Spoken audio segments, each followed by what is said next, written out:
Itu lagi pada latihan pemanasan.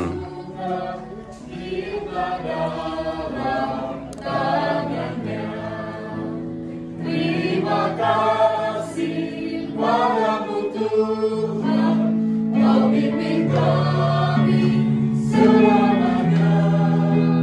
Segala doa, puji dan syukur kami panjatkan kepadamu.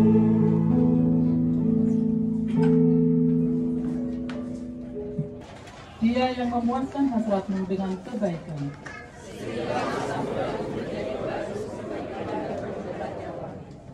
Tuhan adalah penyayang dan pengasih. Seperti Bapa sayang kepada anak-anaknya.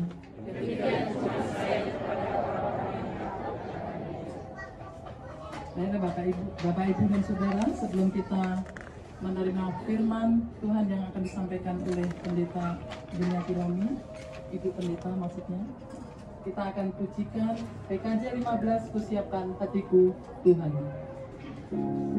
Bait pertama dinyanyikan oleh jemaat pria, bait kedua jemaat wanita, dan bersama-sama.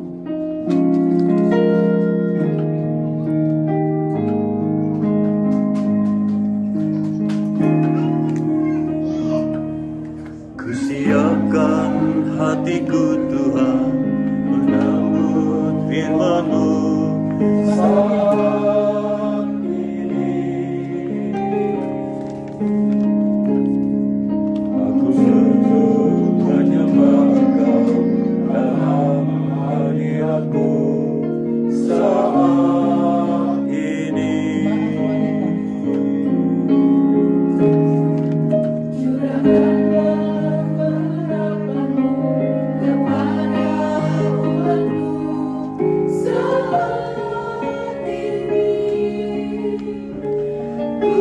Siapkan hatiku Tuhan, mendengar firman-Mu.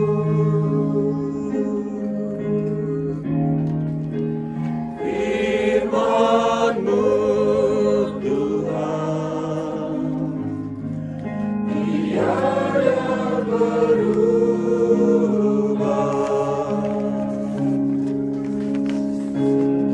Sejak semulanya dan selamanya tiada berubah.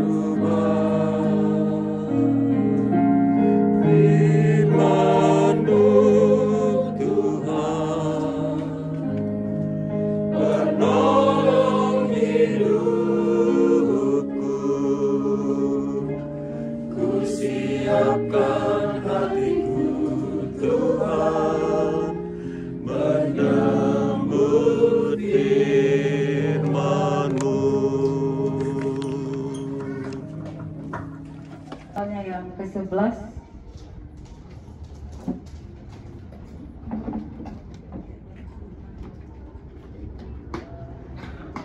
Kitab 1 Korintus pasal yang ke-11 ayat 23 hingga ayat yang ke-25.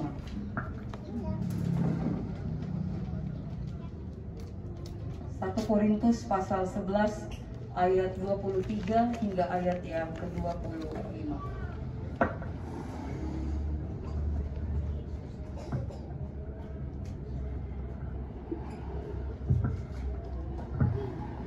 Apa yang telah kuteruskan kepadamu telah aku terima dari Tuhan, yaitu bahwa Tuhan Yesus pada malam waktu ia diserahkan mengambil roti, dan sesudah ia mengucap syukur, ia memecah-mecahkannya dan berkata, "Inilah tubuhku yang diserahkan bagi kamu.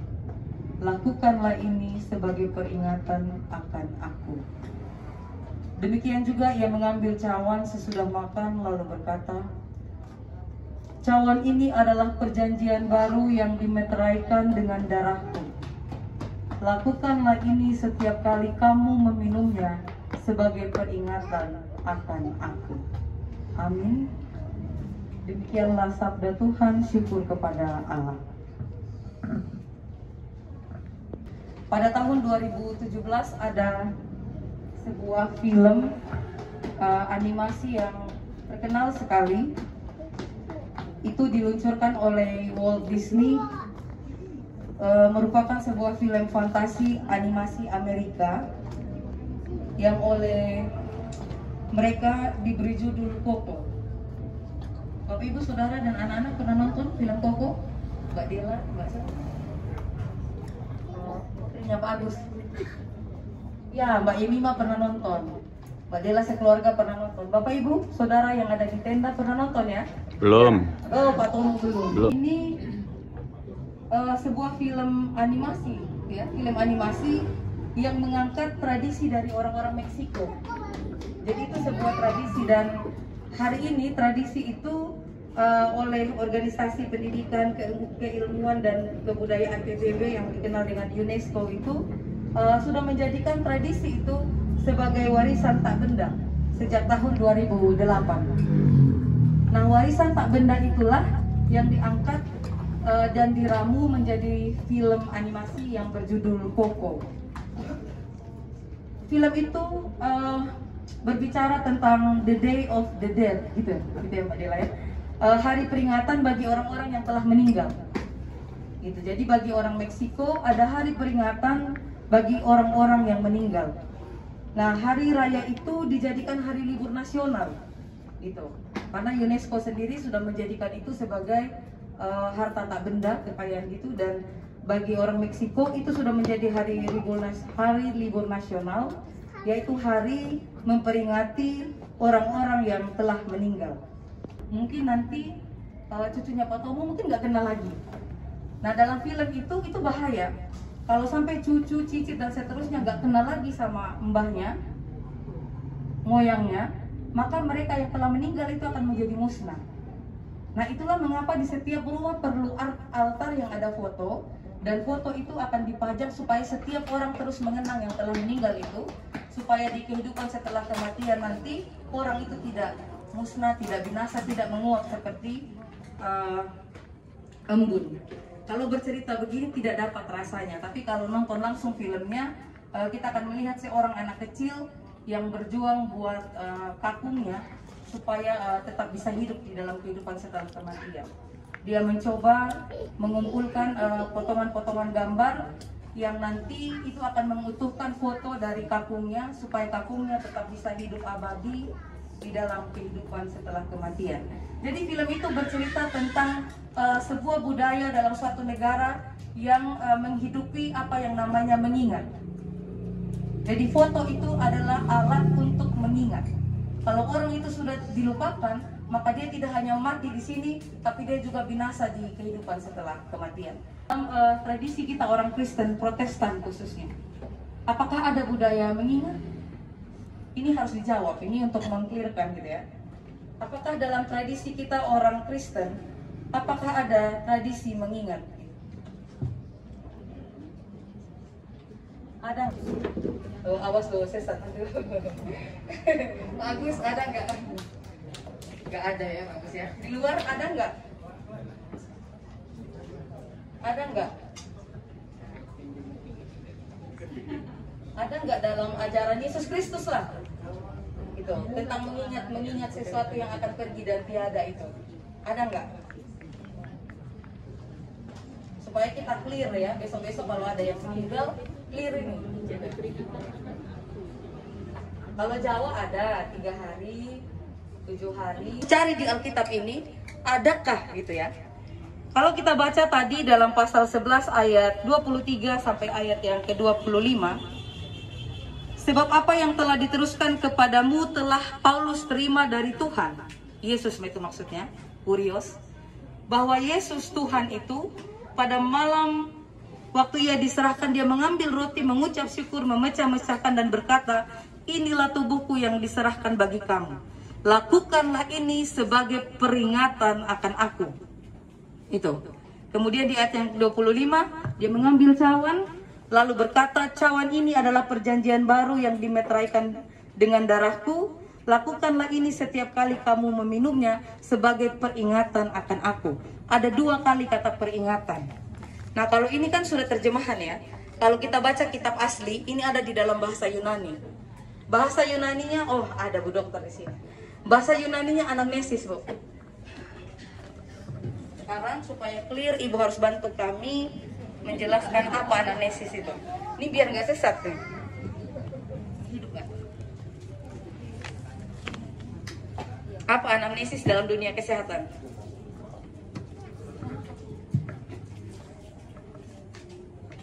Ini ujian ya. Perempuan.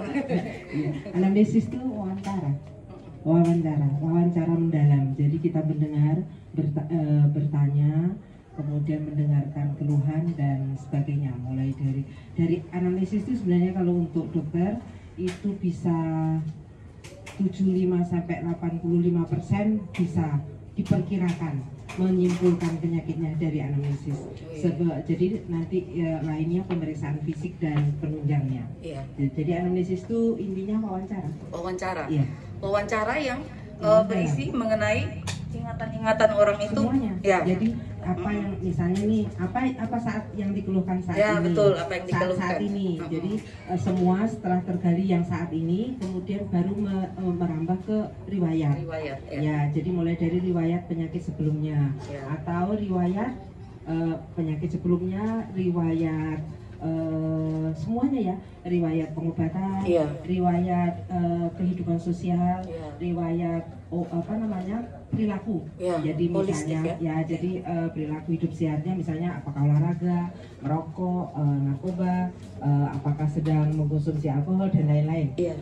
Gizi lingkungannya ya, seperti Iya. itu, mendalam begitu. Mendalam. Dan itu akan sangat berpengaruh pada diagnosa. Ya, Iya. sangat berpengaruh. Dan ingatan orang itu sangat diperlukan. Betul. Ya, mengenai perilaku tadi seperti apa, pola hidup dan seterusnya itu kan Iya. berbicara ingatan Iya. sampai terjadi gejala yang hari ini. Yang hari ini. Ya, itu anamnesis ya, Bu? Iya. Ya, terima kasih. Itu anamnesis, Bapak Ibu. Dan anamnesis itulah yang Tuhan pakai ketika Dia memecah-mecahkan roti. Perjamuan itu lakukanlah sebagai anamnesis akan aku. Gitu. Sederhana, Bu. Supaya tahu diagnosanya apa gitu. Jadi anamnesis atau yang kita terjemahkan dengan mengingat ini sebenarnya ada di dalam tradisi kekristenan. Dan ini adalah perintah Tuhan sendiri. Itulah mengapa baca Alkitab nggak bisa pakai, wah aku dapat kuasa Roh Kudus. Katanya Roh Kudus istri nggak boleh berdandan, nggak bisa baca Alkitab seperti itu.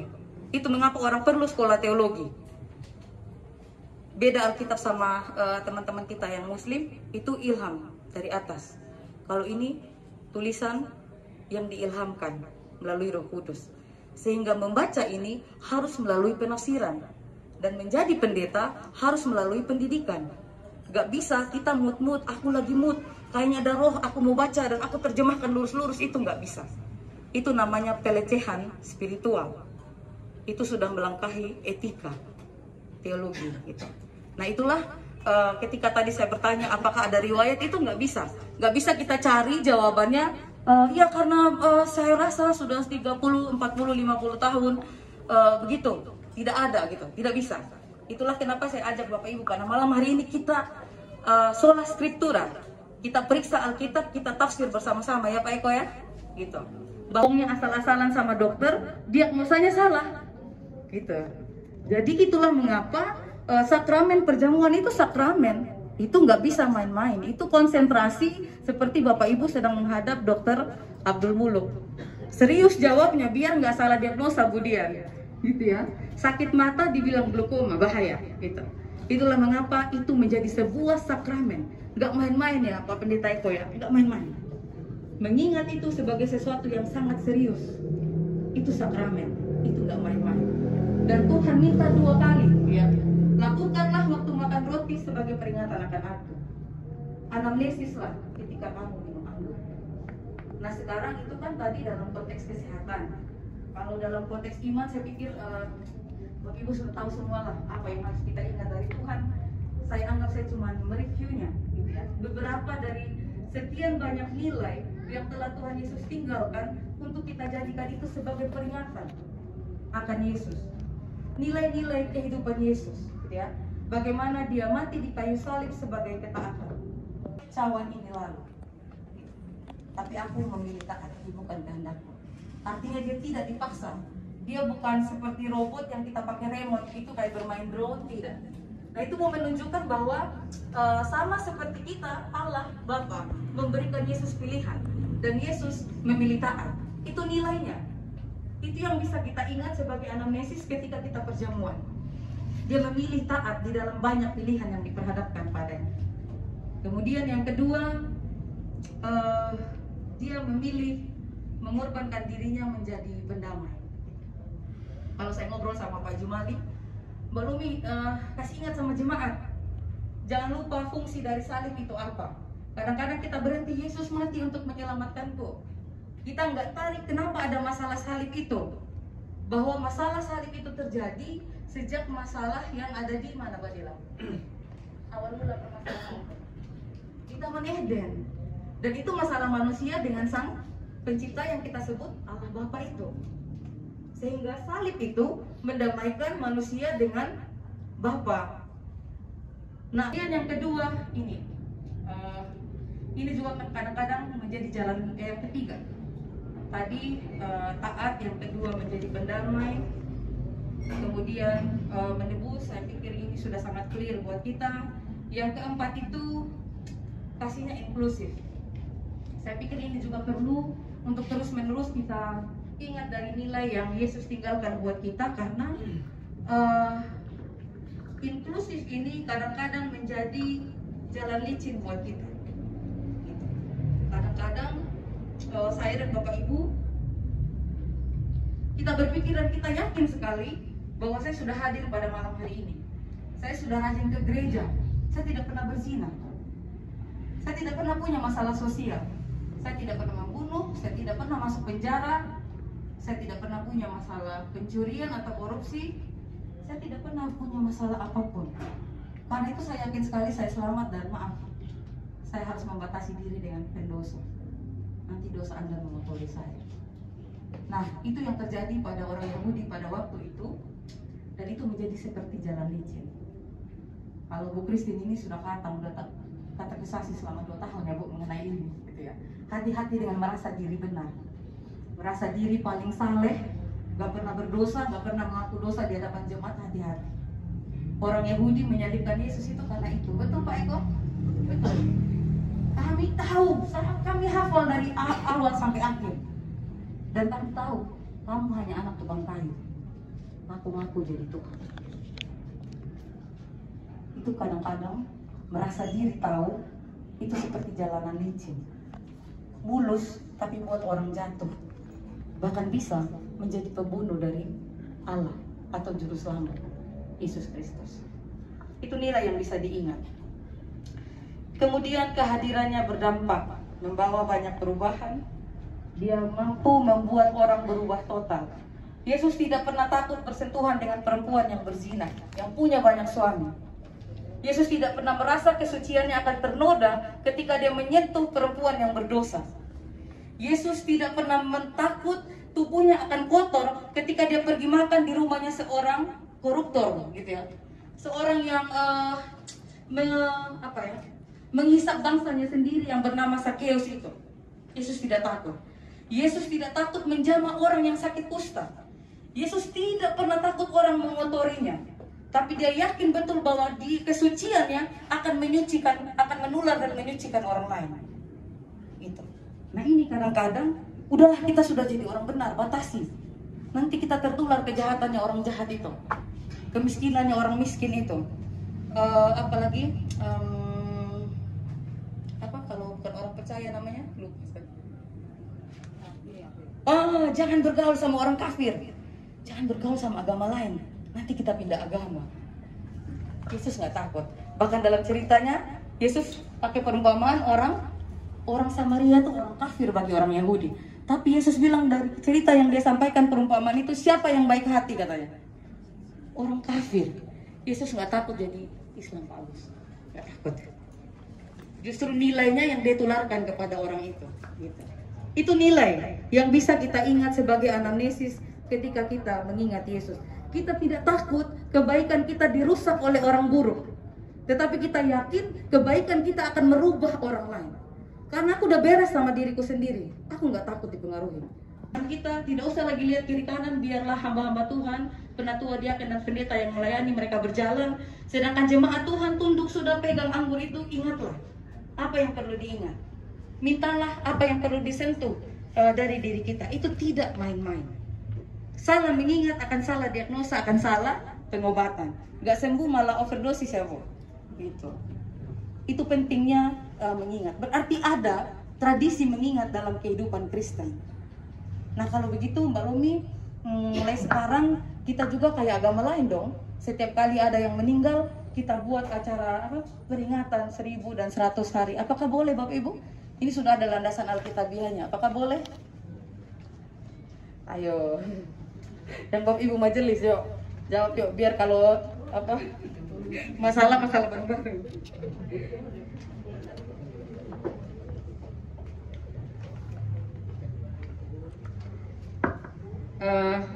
Kita bukan orang Meksiko ya. Jadi kita percaya bahwa memang ketika orang meninggal, tubuhnya sudah menjadi debu. Karena dari situlah dia dibentuk. Tetapi kita ingat di dalam kisah kejadian itu, dia tidak hanya dibentuk dengan tanah, tetapi dia dihembuskan nafas gitu.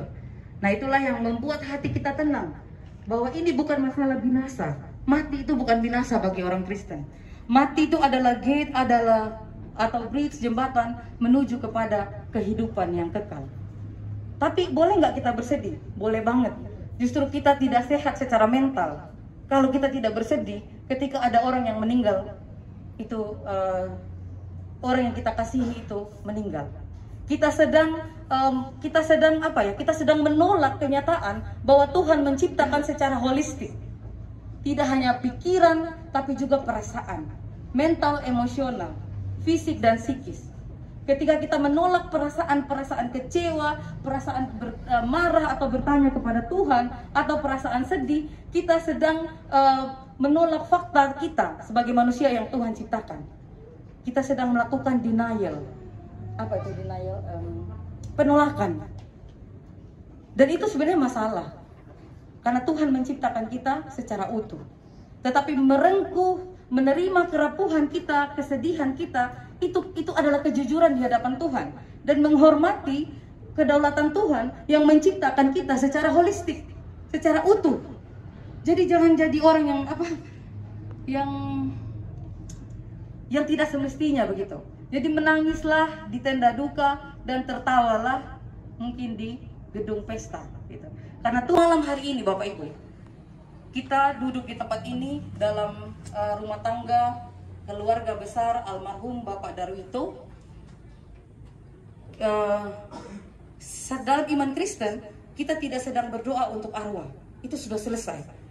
Waktu kedaulatan itu terjadi dalam cara apapun, itu sudah kedaulatan Tuhan. Itu sudah putus.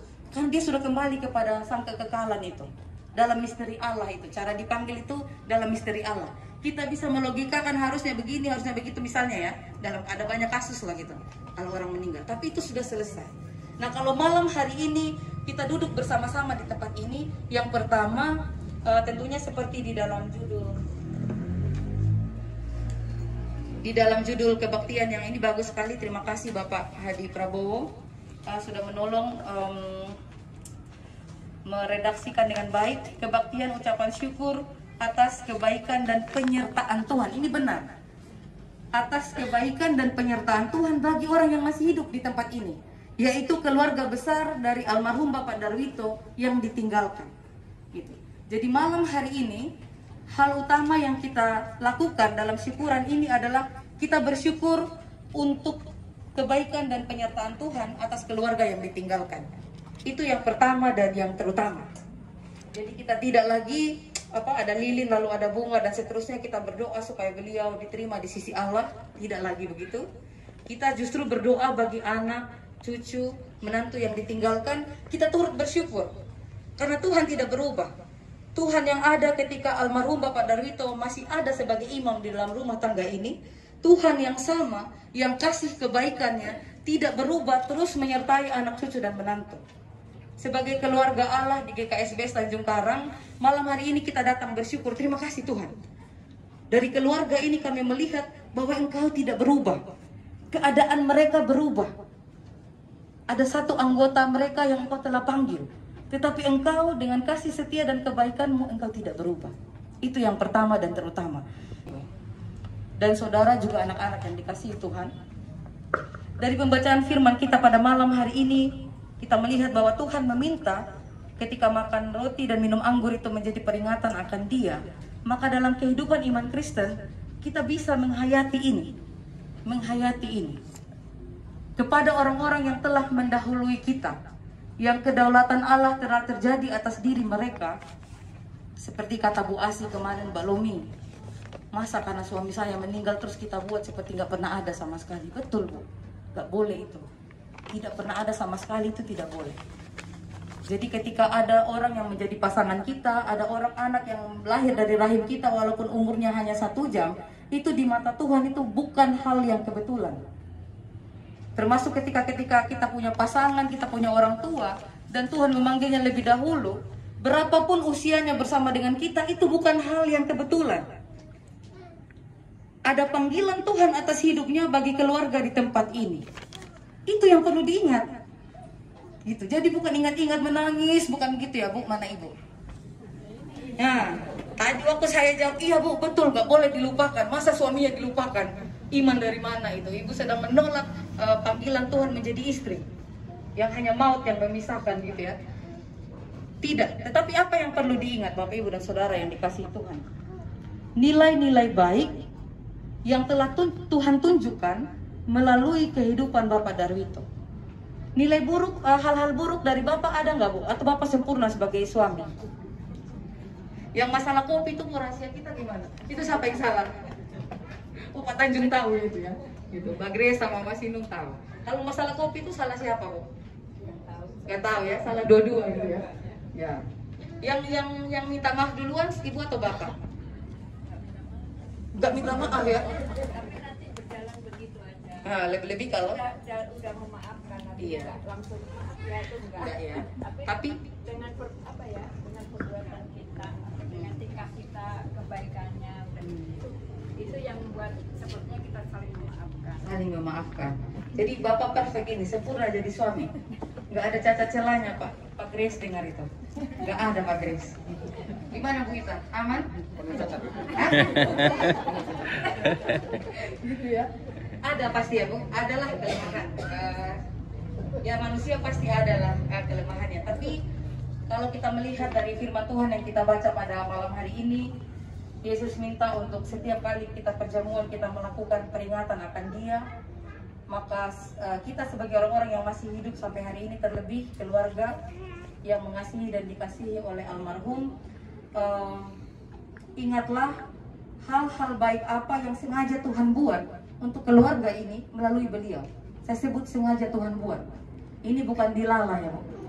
Ya Bu Kristin ya, bukan dilala ya. Ini sengaja Tuhan buat. Supaya apa? Supaya Pak Wijo lihat. Supaya Mbak Dita lihat. Nah, yang lain saya lupa langsung. Yang di Mbak Dita lihat, yang di Semarang Mas siapa? Anggoro. Mas Anggoro lihat gitu. Itu. Jadi itu bukan hal yang dilala atau kebetulan.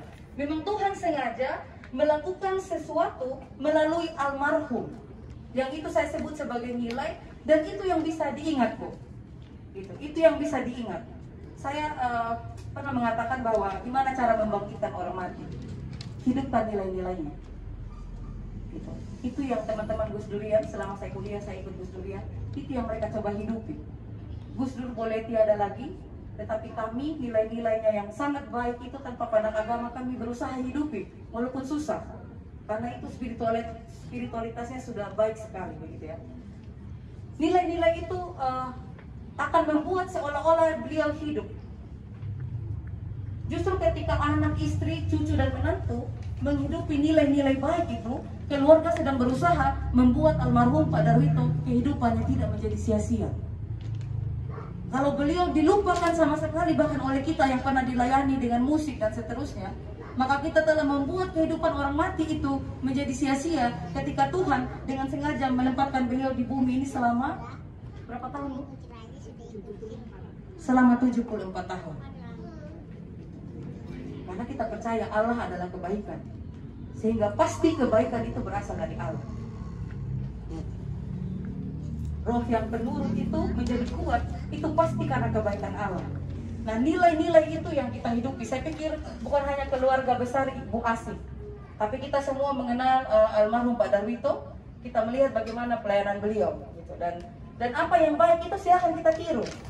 Itu kemarin ngobrol waktu percakapan pernikahan itu, Pak Tanjung menyampaikan bahwa belajar itu yang menjadi suami istri, menjadi orang tua itu ya kita belajar dari orang lain.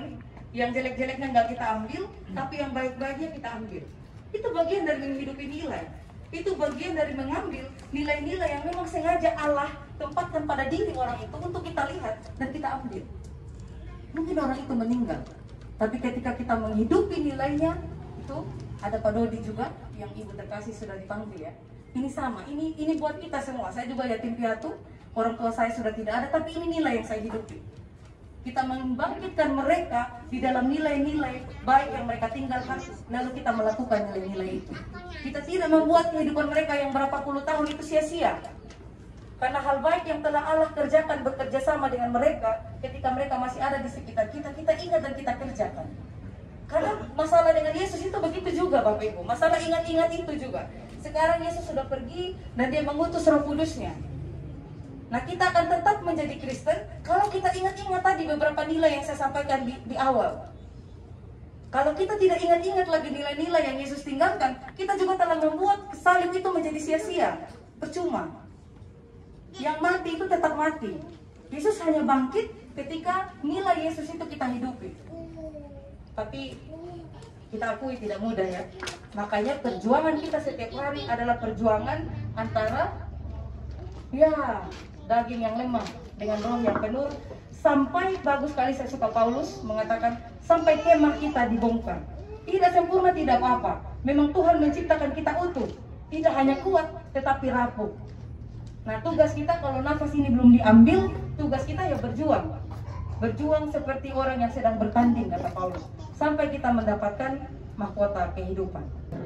Itu sekarang mau datangkan kerajaan jadi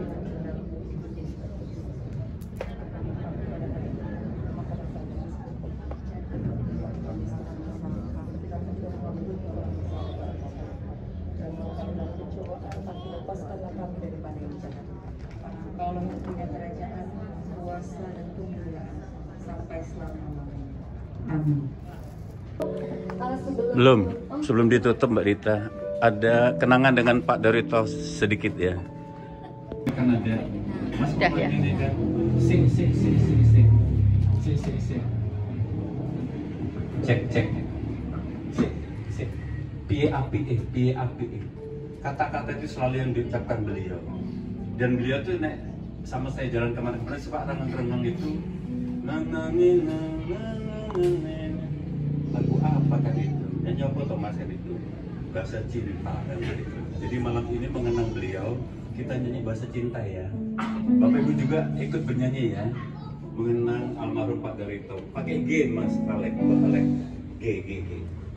Andai kata seberapa ya G? Andai kata ku lakukan. Bapak Ibu dulu ya B1 ya. Refrennya bareng-bareng. Suara 3.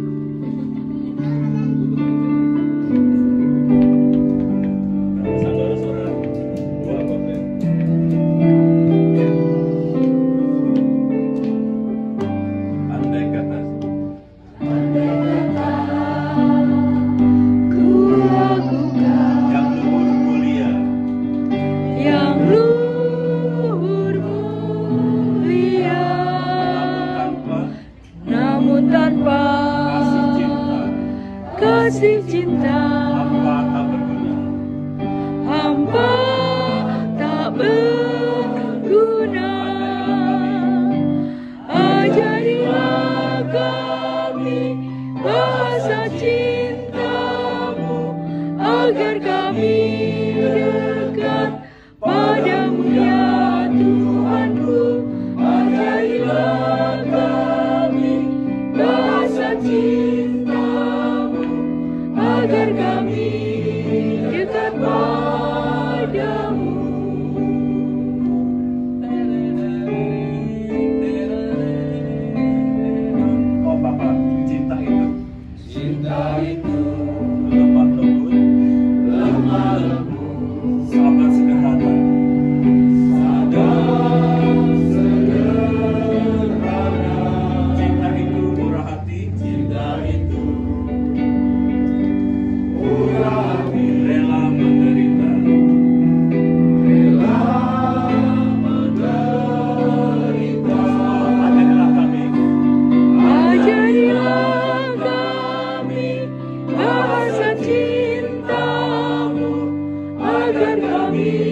dekat padamu ya Tuhanku. Ajarilah kami bahasa cintamu, agar kami dekat padamu. Ajarilah kami bahasa cintamu, agar kami dekat padamu ya Tuhanku. Ajarilah kami bahasa cintamu, agar kami dekat padamu. Agar kami dekat padamu. Semua agar kami dekat padamu.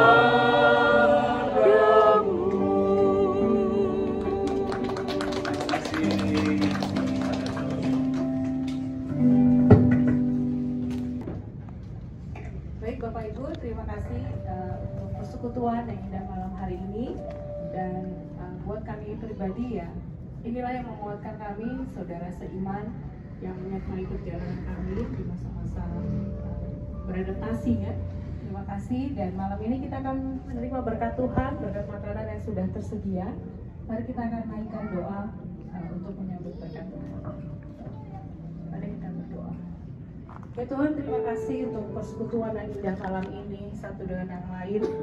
Inilah keluarga yang Tuhan tempatkan, tidak sedarah tetapi sangat saling mengasihi di dalam kasih Tuhan. Makanan ini menjadi kekuatan bagi tubuh fisik kami dan memberikan sukacita buat kami.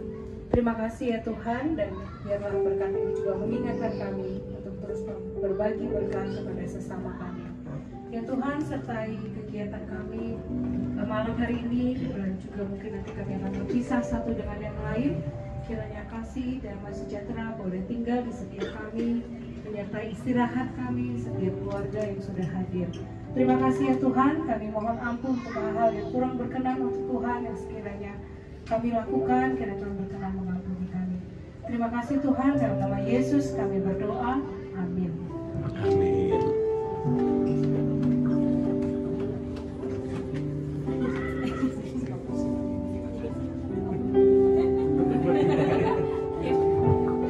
Silakan dari Bu Pendeta, Bapak Ibu, alurnya dari sebelah sini dekat Ibu sampai ke belakang.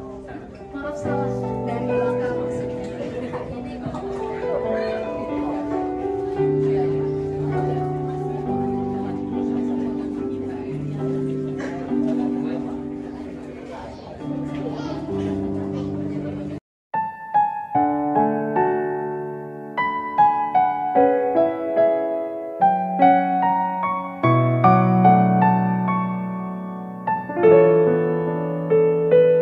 I am here because of your grace. I am here because of your love, Lord Jesus. I am so thankful for your grace abounds to me. I am here because of your grace. I am here because of your love, Lord Jesus. I am so thankful for your grace abounds to me. Thank you, Jesus. Jesus. Jesus, thank you, Jesus. It's only by your grace that I could live today. Forever I will praise your name. Thank you, Jesus. Jesus, Jesus, thank you, Jesus. It's only by your grace that I could live today.